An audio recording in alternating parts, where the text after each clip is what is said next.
Hello, আসসালামু আলাইকুম। Welcome to my YouTube channel. আমি রিপা রঞ্জনা চলে আসলাম আপনাদের সামনে আরও একটি শুটিং ব্লগ নিয়ে। তো আজকে আমি শুটিং করছি ঈদের একটা নাটকে উত্তরাতে। তো আজকে আমি আমাদের শুটিং কীভাবে করি সেটা আপনাদেরকে দেখাবো। সবাই আমার সঙ্গে থাকবেন, আশা করি আপনাদের ভালো লাগবে। আমার বাসার কাছে গাড়ি চলে এসেছে। আমি কস্টিউম নিয়ে বের হয়ে পড়েছি। আমার বাসা যেহেতু পুরান ঢাকাতে আর আজকে আমি শুটিংয়ে যাচ্ছি উত্তরাতে, তাই হচ্ছে সব আর্টিস্টদের আগে হচ্ছে আমাকে বের হয়ে যেতে হয়। কেননা পুরান ঢাকা থেকে উত্তরা বা পূবাল যেতে বেশ ভালোই সময় লাগে। আর যদি আমি তাড়াতাড়ি বের না হই সেক্ষেত্রে হচ্ছে জ্যামে পড়ে গেলে সেটা অনেক দেরি হয়ে যায় আমার পৌঁছাতে। তো আমি উত্তরাতে চলে এসেছি। এই হচ্ছে আমার মেকআপ রুম। আমি মেকআপ নিয়ে রেডি হয়ে গিয়েছি। আমার সহশিল্পী যারা আছেন তারা ১ জন ২ জন করে আসছেন। কারণ আমি হচ্ছে সবার আগে শুটিং স্পটে চলে এসেছি। এইটা হচ্ছে আমাদের মেকআপ রুম। আমাদের শুটিং স্পটে হচ্ছে একটা হাউসের জন্য একটা মেকআপ রুম থাকে। তো আমাদের যত অভিনয় শিল্পী আছেন মানে আমাদের এই নাটকে যত কলাকুশলী আছেন সবাই হচ্ছে এই রুম থেকেই মেকআপ নিয়ে রেডি হয়ে তারপর হচ্ছে শট দিতে চলে যাবে। তো আমার মেকআপ যেহেতু শেষ, আমি একটু চুলটাকে সেট করে নিচ্ছি। কারণ হচ্ছে নাটকে একেক সময় একেকটা চরিত্রের জন্য একেকভাবে চুল সেটআপ করতে হয়, মেকআপ করতে হয়।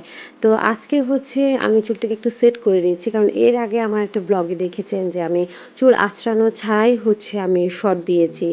তো আমার চুল সেট করা হয়ে গিয়েছে। আমি কস্টিউম চেঞ্জ করে নিয়েছি। এখন হচ্ছে আমি একটু কফি খাবো। কফি খেয়ে আমার স্ক্রিপ্ট একটু দেখব। আমি রেডি হতে, হতে আরেকজন আর্টিস্ট আমাদের চলে এসেছে। এখন ও রেডি হয়ে যাবে। তো আমি রেডি হয়ে কস্টিউম চেঞ্জ করে আমি সেটে চলে এসেছি। এখন হচ্ছে আমাদের শট শুরু হবে। তো আমাদের যে ডিরেক্টর ভাইয়া আছে উনি হচ্ছে সব আর্টিস্টদের একসঙ্গে নিয়ে রিহার্সেল করাচ্ছে এবং প্রত্যেকটা আর্টিস্টকে তার চরিত্র বুঝিয়ে দিচ্ছে। যাতে করে আমরা হচ্ছে শটের সময় যে যার চরিত্রটাকে বুঝে ডায়লগগুলো ডেলিভারি করতে পারি। তো আমাদের হচ্ছে এখন স্ক্রিপ্ট পড়ানো শেষ। আমরা এখন শর্ট দিব। তো ভাইয়া হচ্ছে খুব সুন্দর করে আমাদেরকে সবাইকে সবার চরিত্র বুঝিয়ে দিয়েছে। যার কারণে মানে যদি আমরা চরিত্রগুলো ঠিকঠাক মতো বুঝতে পারি, তখন হচ্ছে আমাদের অ্যাক্টিং করবার সময় চরিত্রগুলোকে সুন্দরভাবে ফুটিয়ে তুলতে পারি। তো কে কোথায় বসবে, কে কোথায় দাঁড়াবে এই সবগুলি হচ্ছে ভাইয়া আমাদেরকে বলে দিয়েছে।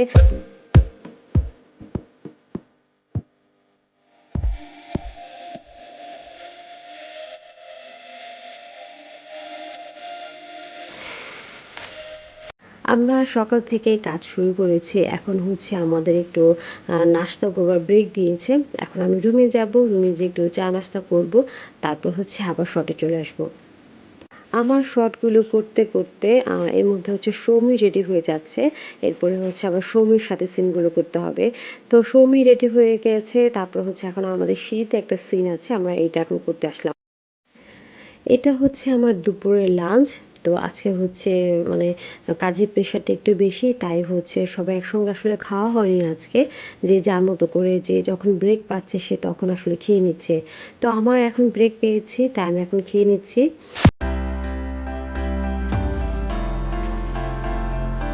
দিনের বেলা যে সিনগুলো ছিল সেগুলো করা হয়ে গেছে। এখন আমি ওয়েট করছি রাতের বেলা কিছু সিন বাকি আছে সেগুলো করবার জন্য।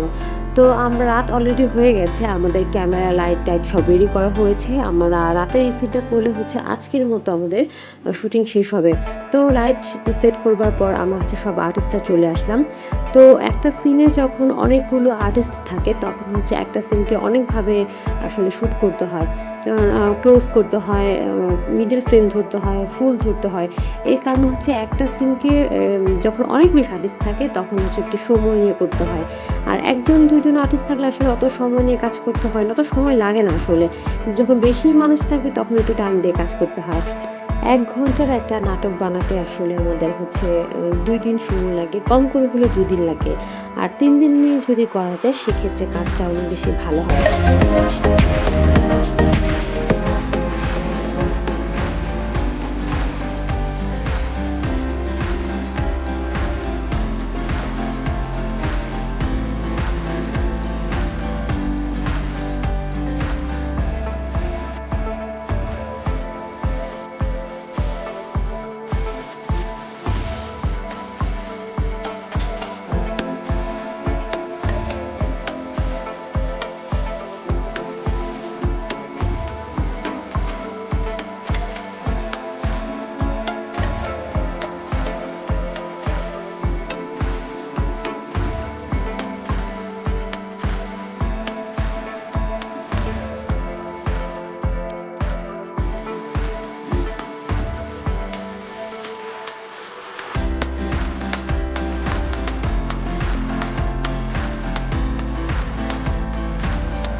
আজকে আমাদের নাটকের দ্বিতীয় দিনের শুটিং চলছে। আজকে হচ্ছে আমাদের এই নাটকটার শুটিং শেষ হয়ে যাবে, সেই সঙ্গে আমার শুটিং ব্লগটাও শেষ হয়ে যাবে। তো আশা করছি আমার আজকের ব্লগটি আপনাদের ভালো লেগেছে। যদি ভালো লেগে থাকে অবশ্যই আমার চ্যানেলটি সাবস্ক্রাইব করে দিবেন এবং কমেন্ট করে জানাবেন আমার ভিডিওগুলো আপনাদের কেমন লাগে, বা খারাপ লাগলে সেটাও আপনারা আমাকে কমেন্ট করে জানাবেন। আপনারা সবাই ভালো থাকবেন, আমার পাশে থাকবেন। আল্লাহ হাফিজ।